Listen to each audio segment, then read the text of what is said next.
You're listening to the best of the Martha Zoller Show. You can hear the show live Monday through Friday from 9 to 11 on AM 550 and FM 102.9 WDUN and streaming at accesswdun.com. You can find all things Martha Zoller at marthazoller.com.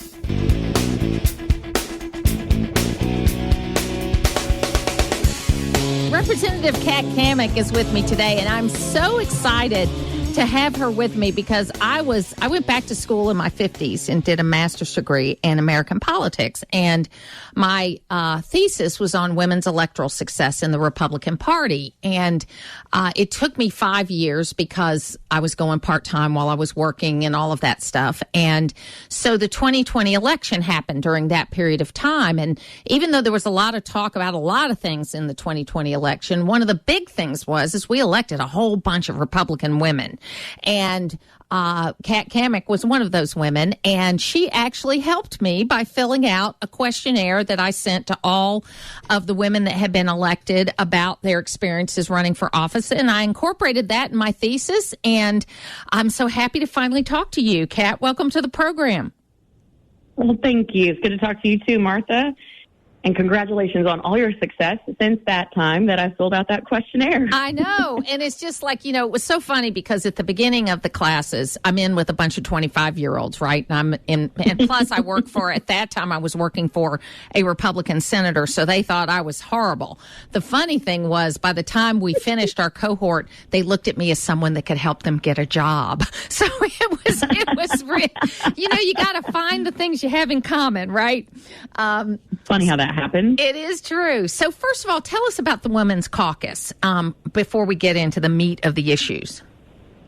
Yeah, the cool thing about this is that it is bipartisan through and through. So my Democrat counterpart, Susie Lee, we couldn't really be further apart on most of the issues than you can imagine. I mean, I'm a pretty conservative representative, and she's pretty progressive on her side. But when it comes to women's issues, there is a lot of middle ground that we can work on. And so really the work that we're doing with the Women's Caucus is highlighting that. Things like military sexual trauma cases within the military that have gone unresolved for years, truly decades. These are things that both her and I, as well as members of Congress, we deal with in our office on a day-to-day basis. Other things like breast health and breast cancer. We really have got to do a ton of work and education in the way of encouraging women to go get their mammograms, to do the self-examinations, things like that, heart health with women. These are issues that cut across party lines, and that's what we're really focused on. There are certainly political issues that we're just never going to be able to come to agreement on, and that's okay. Because if anything, I think that women can show that you can agree to disagree and still get along. Absolutely. And I'm happy. That's what I loved about it, is that it was a bipartisan caucus, because even though, there are those things you're never going to agree on because they're policy issues, but there's also things you can find agreement on. And I'm really excited about that. Now, in the last few days, you have actually, it was probably about a month ago, you had an exchange with the director of the NIH about all of the issues related to COVID and misinformation around COVID. I want to thank you for that, number one. But number two, are we going to get to the bottom of all of this? Are we going to learn the lessons we need to learn from how we responded to COVID by telling the truth? Yeah, I do believe so. I really think that there is so much that has yet to be uncovered and shared with the world, that people truly will be shocked when it does all come to light. And being someone who subscribes to the theory that you don't know what you don't know, I think we're going to have a very long 2 years of really uncovering a litany of items that weren't even on our radar. When you think about COVID and the government response, it was a masterclass in what not to do. We now know the efficacy of the vaccines was not what the CDC and the manufacturers pretended that it was. We now know that there was a massive collusion effort between big tech, big pharma, and the government that is something that can never happen again, because in the end, you chase the money, and that's what it was all about. And so we have to get back to the place where there was actual science and data that was leading these public decisions for policymakers rather than the politics. And the politics truly is what has, I think, been the worst part of this. People have lost their livelihoods. People's lives have been lost, and there's still not a lot of answers. So will we get to the bottom of it? Yes. Will there be consequences? Yes. Is it going to take a bit of time? Absolutely. So my ask to everyone is there's going to have to be a little bit of patience, because as much as we want to jump on it, and we are, there is just so much to go through, because this is not just the years of COVID. This is decades in the making of this type of really strange relationship of pharma and government and media. That's something that we're going to have to unwind going years and years and years back. We're talking to Representative Kat Cammack from Florida's 3rd District, and she's somebody I've been working with Adeline for a while to get her on the program, and we're so glad to have her today. I'm a big budget hawk, okay? I've been talking about budgets for 25 years and getting back on regular order. There are some plans out there that were in other Congresses that might work. I think in some ways we're looking at a 30-year mortgage instead of a 10-year plan to get back to where we need to be. But there, you've got the Rand plan where it says Rand Paul plan, if you go back to the 2019 budget and build back from there. But there's a lot of ideas out there, is what I'm saying. And what are we going to get there? Are we going to get back on regular order for budgeting so that we can get back to managing our finances the right way? Yes, I do believe we will. But yeah, I mean, if we don't, we're going to lose more than we can ever regain. I think people up here in Washington recognize what's at stake. So regular order is a huge part of that. But I think the bigger component of getting our fiscal house in order is the political will. People today are driven by poll numbers and what is happening in their election rather than doing the right thing.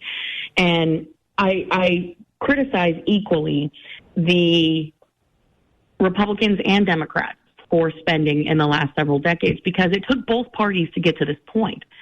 And depending on who was in the White House, is when people were willing to spend beyond their means. And so I think we have to have an adult conversation, a reckoning of sorts, that we say both parties are guilty of getting us here to this point. We need to be very serious and get back to the constitutional basics of what government is designed for, because we're so out over our skis on this. I mean, we're doing things that never would have been covered in the past. And so we've got to recognize that we're overextended, that we're living in a time when we're bringing in more money than ever. And yet still we cannot pay our bills. We are $32 trillion in debt. We have a massive deficit. And if we don't have a plan to repay that debt, that is going to be shouldered by our children and our grandchildren. And that's not right. That's not fair. Do you think we'll get a debt ceiling deal on, I know the president keeps saying he's not going to negotiate, but then he had a meeting with Speaker McCarthy. So do you think we're going to get to a deal? We've got a couple of months left before we run into real problems. I think that the deal has to happen whether people want to or not. How irresponsible is Biden to say that he won't negotiate? That's childish. His spending is what has accelerated us to this point. You can't spend upwards of $10 trillion without consequence.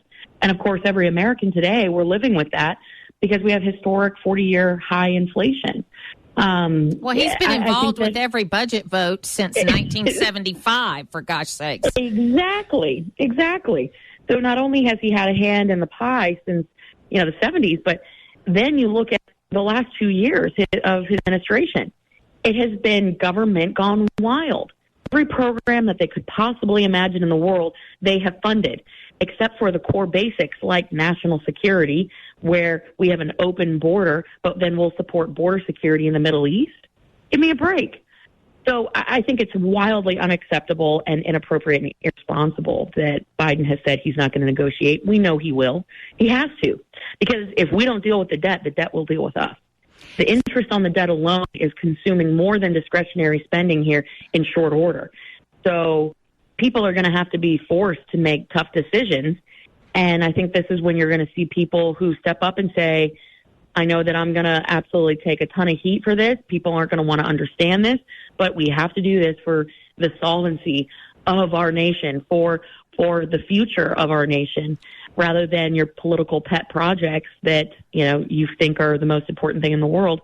This is our country on the line. We've got to put it first. Well, and for a little perspective, folks, for a number of years, we've been close to zero on the interest rate. It has been very low with a relatively small amount of interest on this humongous debt. But with the rates going up the way they've gone up in the last 2 years, the interest on the debt, which is on automatic pilot, by the way, folks, is tripled or quadrupled in its amount. And, it's unsustainable. Now, I want to ask you just two more quick questions. I know we've got to get you out of here. But one, what's been the biggest impact on you and your family in coming to Congress? I will say that the schedule is brutal. If you're doing the job the way that your constituents expect you to do the job, you will miss important moments with your family, which is really, really hard. You're always on a plane going back and forth from your district to D.C. There have been times where, my husband has a family obligation that he's covering for us because I can't be there. It's things like that are really, really hard that people don't really recognize. And certainly no one says, no one's expecting sympathy here. Let's be real. No, I understand. But I think that much in the way that my husband serves, our community as a firefighter, and he's working overtimes and mandatory overtimes, this job is a 24/7 pursuit. And it truly is service. And when you think of it that way, you recognize that this isn't sustainable long term. So I think that's where, if you're in this for the service aspect and giving back to your country, you recognize you can't do this for 36 years like Nancy Pelosi, who's made a career out of it. So my goal is to try to change the culture to make members up here a little bit more responsive to their constituents, more open, transparent, and really to put everything they've got into the job. If people want to get in touch with you or want to know more about you, how can they do that? Best way is social media. Being the token millennial up here in Congress, we're very active on social media. You can follow us on Facebook, Instagram, Twitter. We do not do TikTok. TikTok needs to be banned and taken off all platforms. But I think that is a great way to engage with constituents. And I encourage people, tune into one of our Facebook Lives. I read the comments, even though everyone tells me not to. I read the comments. I engage with folks. And, it's just a great way to let people know what's going on in their nation's capital, and also for folks to tell me what's keeping them up at night. Well, I ran for Congress in 2012, made it to the runoff, and then I found that my gift is more helping other people get elected. And I worked on a Senate campaign and a governor's campaign. And that was the advice I always gave all my clients. Don't read the comments. But I understand sometimes I read them. And even though my rule is don't engage, there are occasional times that I do. And usually I'm sorry. But it's the way it goes. Yeah. For a lot of the situations when you're engaging with a troll, it doesn't end well. But for those that want to give encouraging comments, positive comments, I always try to engage with those folks and, just be grateful and show them my appreciation for reaching out. Representative Kat Cammack, this is the first time, but I look forward to talking with you a lot over the years. Likewise. Thank you so much for what you're doing, and have a great week. It's where North Georgia comes to talk. It's the Martha Zoller Show on AM 550 and FM 102.9 WDUN. It's the Martha Zoller Show, and it is so great to be here with you. And Pew Research Center, who I love, by the way, found that U.S. women earned an average of 82% of what men earned in 2022. That's slightly up from recent surveys 20 years before from 80%. And, you know, it's kind of an interesting topic. And I was listening to a podcast yesterday called Trigonometry, where they were talking about this issue and about how women's roles changed dramatically and not in the way we kind of thought they did. But I saw this, and Julie Bauke has the Bauke Group and is talking about this on how to do a better job of getting more salary parity with your male counterparts. Julie, welcome to the Martha Zoller Show. Good morning. You know, I've always had this theory, and you can tell me I'm full of you know what, that, you know, this myth of the women, you know, of the 1950s, you know, where it was kind of the first time that we moved into the suburbs and men got in their cars and drove to work. And it was the concept of the idle housewife, which I don't think ever really existed. Okay. I mean, I think one of the biggest lies we tell ourselves is that somehow women that stay home and women who work are different because everybody's working all the time, whether you're staying at home or you're at work. And I took about 8 years off from my career and to raise children, and I came back in, and I did have to start over again, more or less, and kind of build things back. But I think a lot of women make those decisions, and that part of the reason why we make less money is because we make certain decisions related to our family or whatnot. But also there is that lack of parity also. Do you think there's more than one component to all of this? Absolutely. And there are a few that I find to be the most impactful on this. So first of all, women are less likely to negotiate for a higher salary when starting in a new role.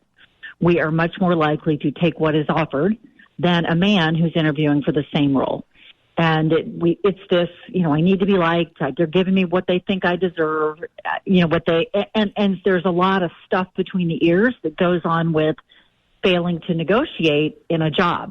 And I saw a stat once that, I forget the number, but it was very, very high, of the number of hiring managers who said, in most cases, our first offer is not our best offer. And so women leave money on the table when they start in a new role where men are more likely to negotiate. And so you never catch that up. So that's part of it. The other part of it is when you do leave the workforce, as you did for a period of time, I'll call it the paid workforce outside of the home, then you do lose some time and lose some traction. And so therefore sometimes the pay offered is a reflection of that. But I would also tell you this lovely phenomenon that in my early years, in my earlier career, I was in human resources. And I was a part of these conversations with department heads, hiring managers, male, who would be talking about what kind of raise are we going to give Fred? What kind of raise are we going to give Sally? And even though what you make at work should be strictly a function of the contribution you make at work, a lot of these men would say things like, well, you know, Fred's got a wife and family to support, Sally doesn't, and they would give Fred more of the merit budget than Sally. And so there's this bias that's still out there, I think especially with older people who see the woman's role in terms of income as secondary to her husband's or to a male's or less important. So it's a bunch of those factors. So which of those can we control? We can certainly control how we negotiate, how we step up and ask for what we deserve based on our performance and our contribution, and not be afraid of offending someone or someone not liking us when we do stand up for ourselves. Well, I think the hardest lesson I had to learn, I entered the workforce in 1980, and I'm as one of the few women in the workplace that I was in, and I'm in a business now that is much more dominated by men than by women, as far as people that are on air. And so I'm used to being in that environment, you know, and I've never felt that I wasn't going to do well in it. My dad raised me that way. He was great at that. But I did learn over time, you had to learn that lesson that if you ask for more and you don't get it, that you're not going to be fired. I think there's right. fear. If you stick your neck out there and then the person says no, you think, oh no, they don't like me anymore, to your point, and something's going to happen. So I think there's a lot of stuff there, but I do think there's certain, what I've seen anyway, there are probably certain types of careers where women kind of make more money. My husband's an internist, and one of the things they found is that female OBGYNs, female surgeons, female other doctors and female doctors, they actually make more because most of the patients are women and they want to go see women now. I see. Okay. Well, it's funny, isn't it? How much of life really revolves around Econ 101. When there's a greater, right? I mean, it's so much in what I do goes into basic supply and demand. And when there is, and so that's true. So they want more women, so they're going to pay more to attract more women. So now when you look at the tech world or a lot of the worlds where there's a real shortage today, an employer who doesn't come to the table with their best offer, whether the candidate is male or female, is at great risk of losing that candidate to another employer. Right. And so things like gender fall by the wayside when there's a real demand for something and the supply is sparse. And that's where we are with certain professions right now. And I also believe younger women will do a better job of making the business case for why they deserve to be paid a certain amount and will be less likely to back down, because I came of age in this exact same time you did, started the job market in 1982. And all we did back then was try to look like men with our floppy bow ties and our business skirts versus pants. And I remember the advice I got as a woman was, if they ask you to make the coffee, burn it so they'll never ask you again. And I thought, wow. I'd burn it anyway, but so it was a different time, but I think these younger women are more willing to stand up for themselves, step out and ask for what they know they deserve. And also their salary data is a lot more accessible now. Back in the day, it was kind of a secret. So you can find companies are sharing salary data, salary ranges for open positions at a greater rate than they ever have. And so that data is readily available. And so if you're getting paid less than market, you're more likely to know it these days than we were. Yeah, my husband and I run a correctional nursing business. And, through COVID, basically we've had dramatic increases in pay for our nurses because that's what we had to do to keep them. It was, because of COVID, they could go almost anywhere and make more money. And we had to not only pay more money, but we also made our schedule a lot more flexible to try to make sure that there was that combination of things that because we couldn't match the money the hospitals were paying. That's just, we didn't have the deep pockets. But what we could do is give enough more to keep them, but also give them flexibility. Like we had one nurse whose son was on a traveling soccer team and she wanted to have certain times off. And if we could make it happen, we couldn't do it 100% of the time, but if we could do it, we did it. And that's something that a small company can offer that a big company cannot.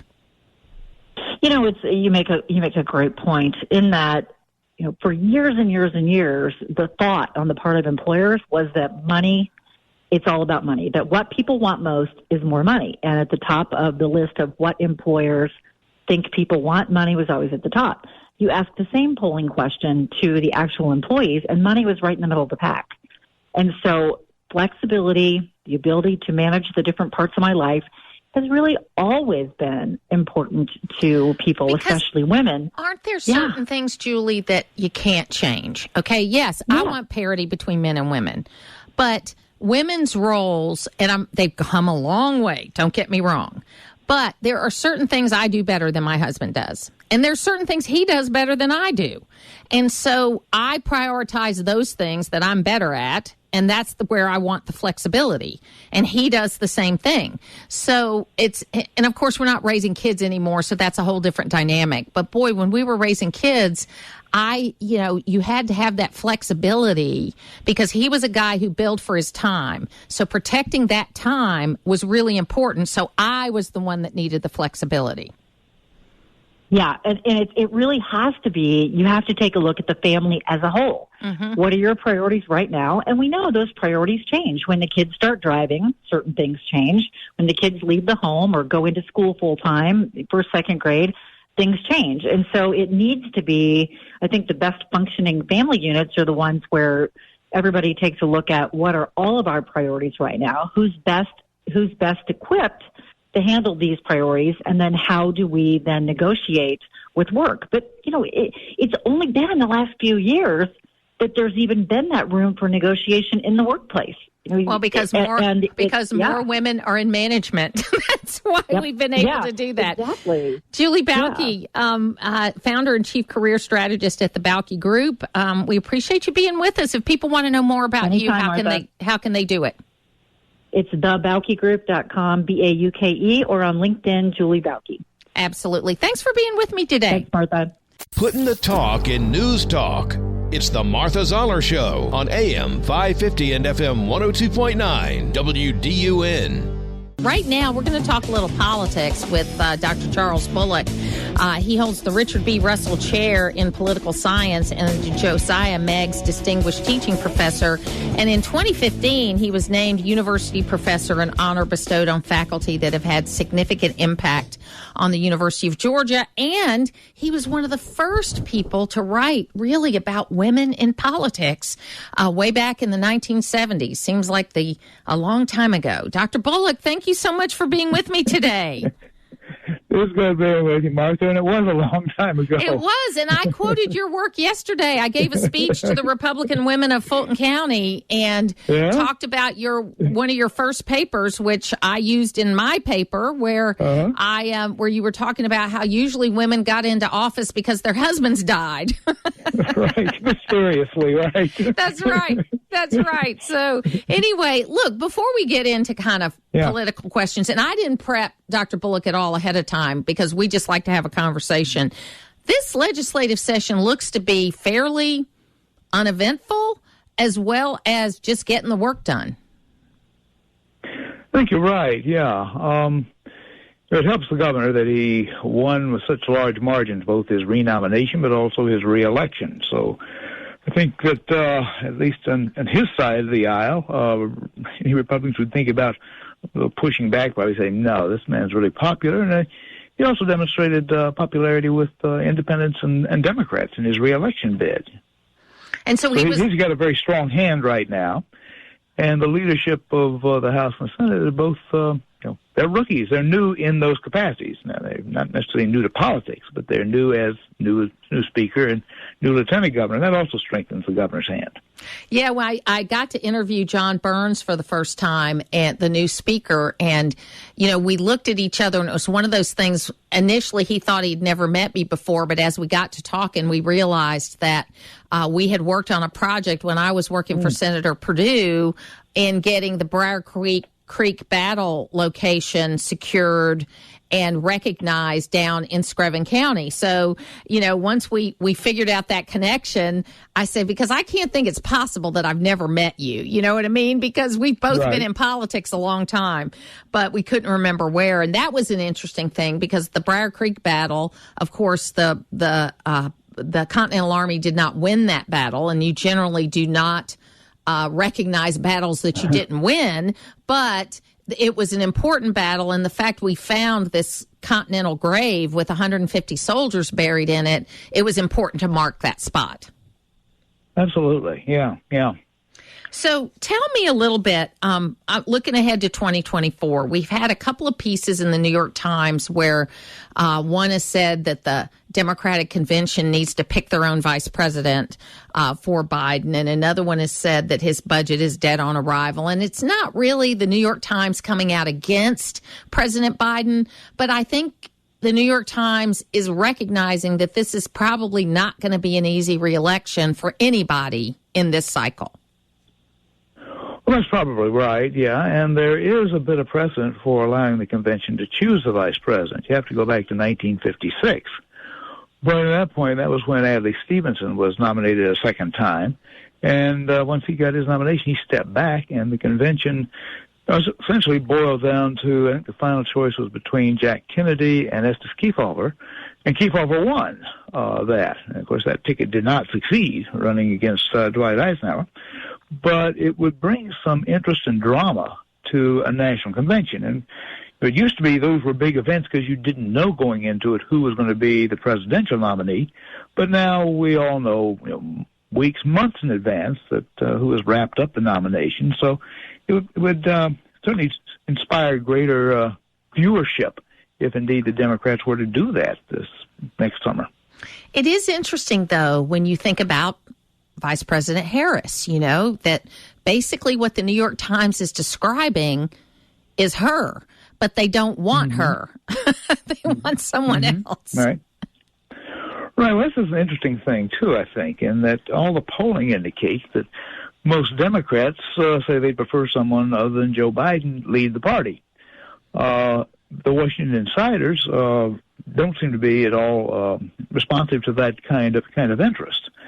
And usually when you've got a president, yes, he gets renominated, and usually fairly easily. When we did see a challenge to Jimmy Carter back in 1980 when Ted Kennedy mounted a challenge there, but usually it's pretty much cut and dried. But the problem is that Biden is getting up in years, and the thought that, and this could be true for both parties, to look to a younger generation to lead them would be appealing to some voters. And I think that's true in both parties.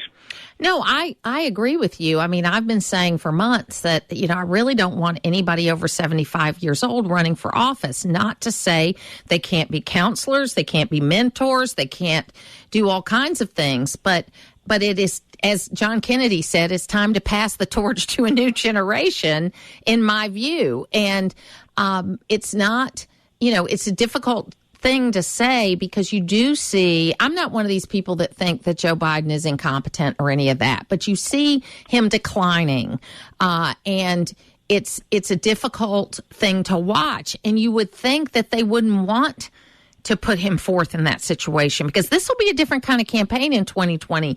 He'll have to be out there more than he was in 2020.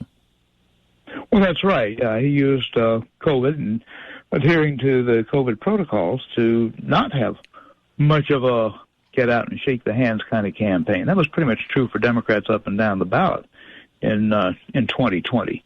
But with COVID now receding in our rearview mirror, it's going to be expected that the nominees of each party, be seen around the country, walking rope lines, as well as giving speeches, and so it's going to be a much more physically demanding campaign in 2024 if he is the nominee than he experienced 3 years ago.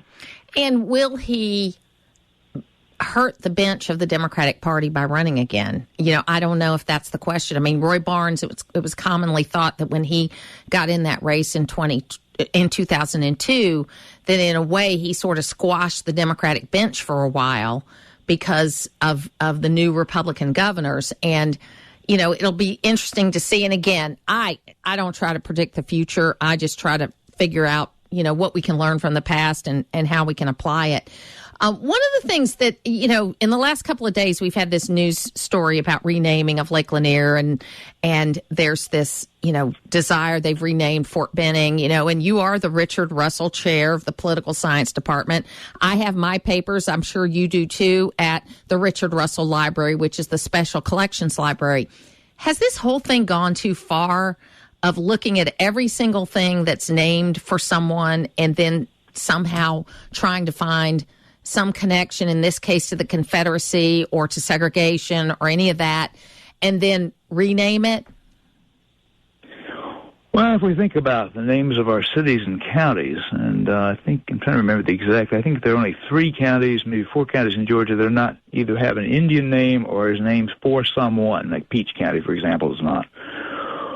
What that would mean probably would be that virtually every county we've got that has a person's name on it might have to be renamed, and this would be a lot of counties. It'd be lots of streets, lots of cities would have to change their names probably. So I think this will run itself out pretty soon, I would think. Yeah, because I think it's not practical. I mean, I look at the example of where they changed the name of Clark Hill Lake to Strom Thurmond Lake, I think about 40 years ago, and people still call it Clark Hill Lake. Now, at the University of Georgia campus, you had the Student Learning Center was changed to Miller Learning Center, and I think that transition happened, that people call it Miller Learning Center, even though it was originally called something else. But I was told at the time when it happened that with young people, it's easier to make those changes because you have a different group of people coming through, every so many years. So, and I just think it's better to learn the history and maybe try not to repeat the mistakes than try to alter history. And that's what this feels like. And you really can't erase history because it did happen, it did exist, and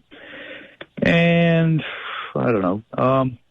Most people probably don't know what the basis of most names that we have are. I mean, sure, they know who George Washington was and Thomas Jefferson, but lots of other individuals whose names show up on counties, people don't recognize that. Don't know. For example. Mentioned Pike County in my class recently. All right. Nobody knows what Pike County was named for, although if you were alive back in the 1840s, 1850s, he was a great explorer. His first person to go to Pikes Peak.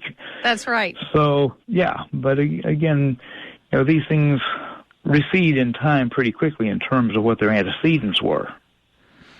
Charles S. Bullock from the University of Georgia had a huge impact on my life, encouraged me to go back to school, which I finally did. And when I was thinking about writing my final paper, you said to me at the beginning of this, I wanted to look at women's electoral success, and you said you need to look at it in your own party because you have a problem there. And that's what I did. Right. So I appreciate very much your involvement and always being available. Thank you, Dr. Bullock. Thank you so much. It's local radio, and that's why you're listening. It's the Martha Zoller Show on AM 550 and FM 102.9 WDUN.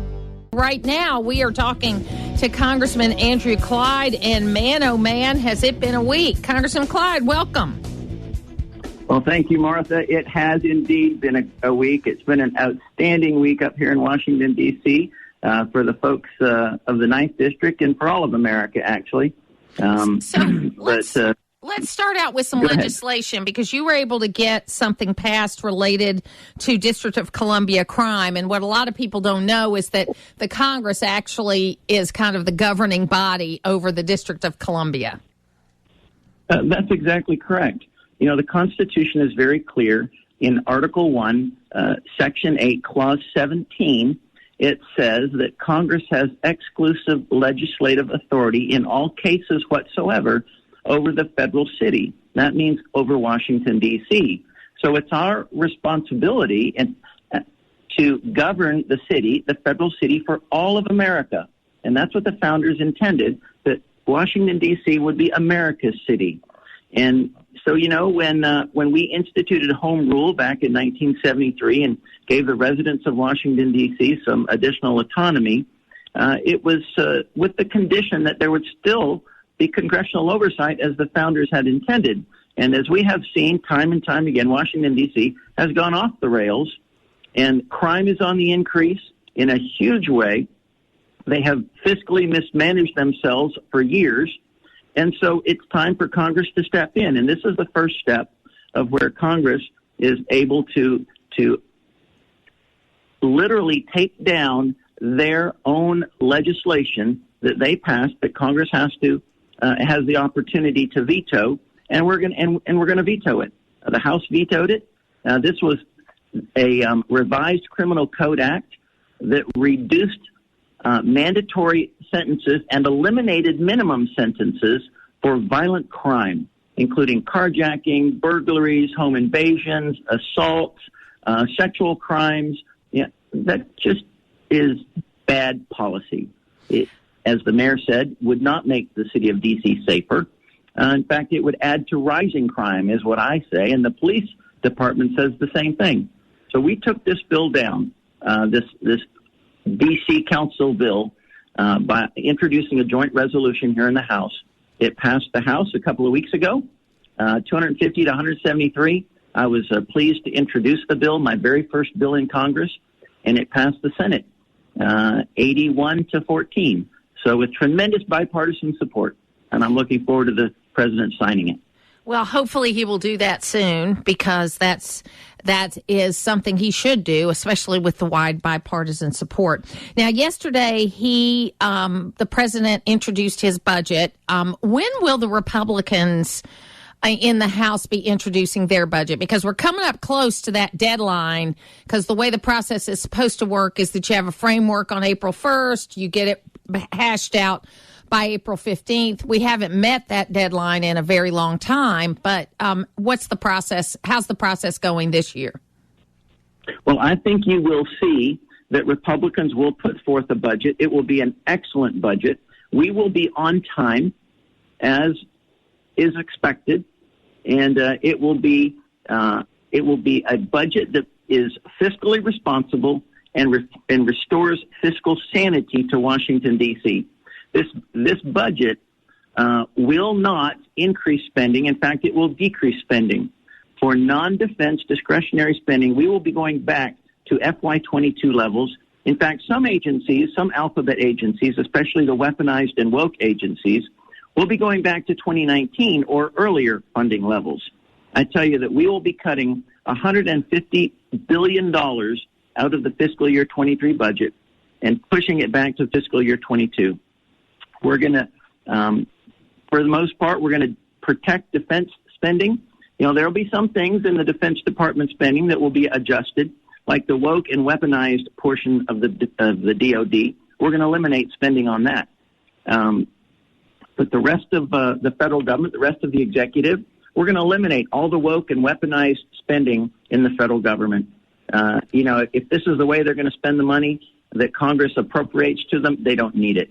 So that brings me to my next question. Earlier this week, the U.S. Department of the Army released a report, I guess it was, where they were taking a look at things that were named around the country. And on that list was Lake Sidney Lanier and Beaufort Dam. And it said it's possible that the names of these things could be changed because of the connection of the people they were named for to the Civil War. First of all, when did you hear about that? And secondly, what's next? What should we expect? Well, I heard about it on Monday, about when it broke. And since that time, I have been in touch with local leaders across Hall County, those who have connections with Lake Lanier, who are involved in the Lake Lanier Association, the Chamber of Commerce, our politically elected leaders across in that area. And to a T, every solitary one of them has said things like, it's foolish. They are definitely against it. They are completely against it. It's absolutely ridiculous. And I hold that exact same feeling myself. For the Army to get involved in this is inexcusable, in my opinion. I have asked for input from the community. I've asked them to send me letters. Tell me what your thoughts are. I want to hear from the community. And so far, what I have heard is it has been entirely negative. And, when you really think about it, not just the fact that people have referred to this lake ever since it was created as Lake Lanier, and it was named after a famous Georgia native, a poet, who wrote the Song of the Chattahoochee in 1877, I believe was the year. And then you have the Beaufort Dam named after the city of Beaufort. These are local issues. We don't need the Department of Army engaging in local issues. So they need just to stay out. No, and look, when you look at the history of Sidney Lanier, he was a poet, he was a musician. Yes, he was a private in the Confederate States of America, but I'm sure any man at that time was probably involved in the North and the South. I mean, that's not what defines him as a person and why he was chosen as the person to name this lake over. He was chosen because of his writings about the Chattahoochee River. That's why he was chosen. So it'll be absolutely right. Yeah, it'll be interesting to see how this plays out. But again, to your woke and weaponizing, Don't waste our time and money on this. Don't spend money on reports like what we should name things. That is not the thing that's going to make the country better, that's not going to make the economy better, and it's not an issue. Oh, you're absolutely correct. You know, we need to be spending our military budget on things that make us a more lethal military, to keep us as the finest fighting force in the world. And when we do things that diminish that, and you see the Army has tremendous issues in recruiting now. They're down 40% last year in recruiting. And you look at the way the Army has become woke. People, I mean, we're a voluntary service here. People don't want to serve under that kind of wokeness. And so it's a problem, but yet they want to spend their money on this sort of thing. That's not what we appropriate money to the Army for. That is not what the Constitution says the military is for. It's to protect our country. And so we're going to stand against this. As long as I'm a member of Congress, I'm going to do everything in my power to make sure there will be no renaming of Lake Lanier and no renaming of Buford Dam, and that funding is used appropriately for the correct mission of the executive branch of our government. I mean, that's just the way it should be. Andrew, Clyde, thank you so much for your time today, and we look forward to talking to you again soon. Thank you, Martha. Always good to be with you. To hear the full versions of last week's Martha Zoller shows, go to the podcast page at accesswdun.com, and you can follow me on social media at Martha Zoller.